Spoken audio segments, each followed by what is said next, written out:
Bonjour à tous, bienvenue chez Will Become. Alors aujourd'hui, un format un peu différent, puisque on va discuter avec le fondateur de Will Become, Thibaut, que vous voyez très souvent sur les vidéos, et on va lui poser des questions.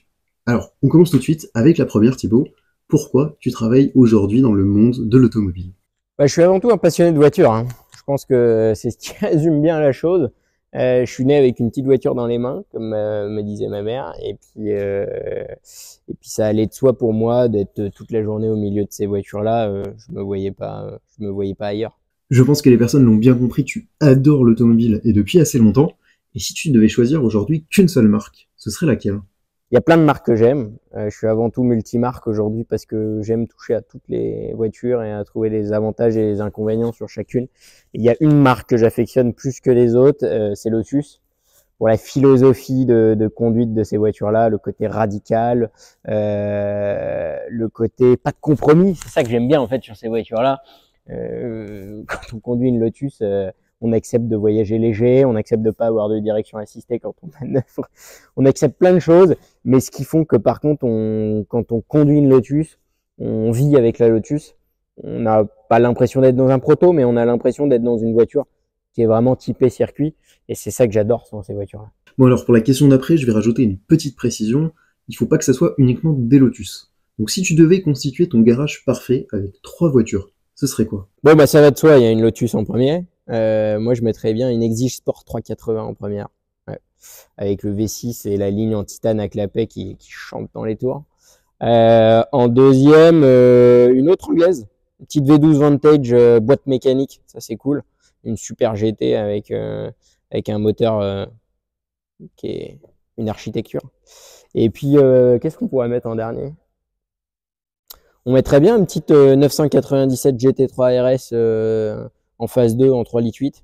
J'en ai eu une au garage, bon une V12 aussi et une Sport 380 aussi, mais j'ai eu une GT3 et c'est vrai que c'est une auto qui est un monument de chez Porsche et qui fait partie du panthéon des meilleurs Porsche.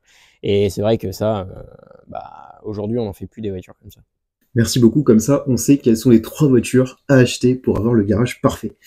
Alors aujourd'hui on parle beaucoup d'automobile, d'avenir, et qu'est-ce que tu penses toi de l'avenir de l'automobile en tant que professionnel? Moi, je pense que l'avenir de l'automobile, c'est pas à moi d'en décider. Je dirais que la voiture du quotidien va être amenée à changer, c'est une évidence et ça tout le monde le sait.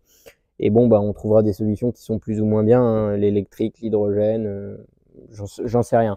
Je dirais que par contre, et ça c'est mon métier, l'automobile passion, plaisir, elle n'est pas prête de changer. Et puis même si on modifie la voiture du quotidien, bah, de toute façon on s'en fout parce que la voiture plaisir, elle sera toujours là. Et on aura toujours les moyens et on s'accordera les moyens de rouler ces voitures-là. Et il le faut de toute façon. Bon, après on va enchaîner sur une question, c'est celle qui est la plus revenue dans les demandes, c'est tout simplement d'où vient le nom Will Become? Feeling, just feeling. J'en sais rien. J'avais envie de trouver un jeu de mots sympa. Et en fait, la traduction mot à mot, c'est roue devenir. Aux roues, un peu comme les roues de la voiture, devenir parce que ça va bientôt être la vôtre, puisque vous êtes censé me l'acheter. Et donc du coup, roue devenir, will become, je trouvais que ça sonnait bien. Phonétiquement, c'était sympa. Et voilà, il n'y a pas trop d'explications plus que celle-là. Bon, merci beaucoup pour cette explication. Alors, on ne sait pas si c'est exactement celle-là qui avait traversé ton esprit lorsque tu as créé la société, mais au moins, maintenant, on est fixé, on a une explication. Alors, pour la question d'après, c'est tout simplement sur les finances. Et est-ce que tu as des partenaires financiers pour t'aider, que ça soit à la fois au niveau des locaux, mais aussi au niveau des véhicules? Oui, bien sûr, j'ai des partenaires financiers. J'ai des partenaires financiers qui me permettent de faire du stock. En plus du dépôt. Et puis après, moi, j'ai mis aussi des fonds personnels dans la balance, puisque on croit tous dans le projet. Donc évidemment, oui, il y a des partenaires financiers. Il y en a plusieurs. T'inquiète pas, c'est bientôt terminé. Juste une dernière question sur Will Become et sur l'avenir de Will Become. Comment tu vois la société dans 5 ou 10 ans? Écoute, il y a déjà eu une belle évolution de Will Become par rapport au début. Hein. J'ai commencé quand même avec 3 voitures dans la rue. Et aujourd'hui, j'en suis là. Mais l'idée, c'est de recruter du monde, d'avoir une équipe motivée, qui a la niaque, qui a envie de bien faire.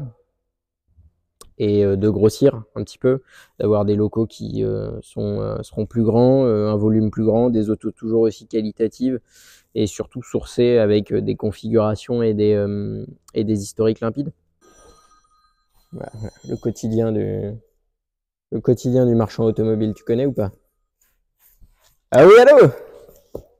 Comment ça va? Très bien, très bien, très bien.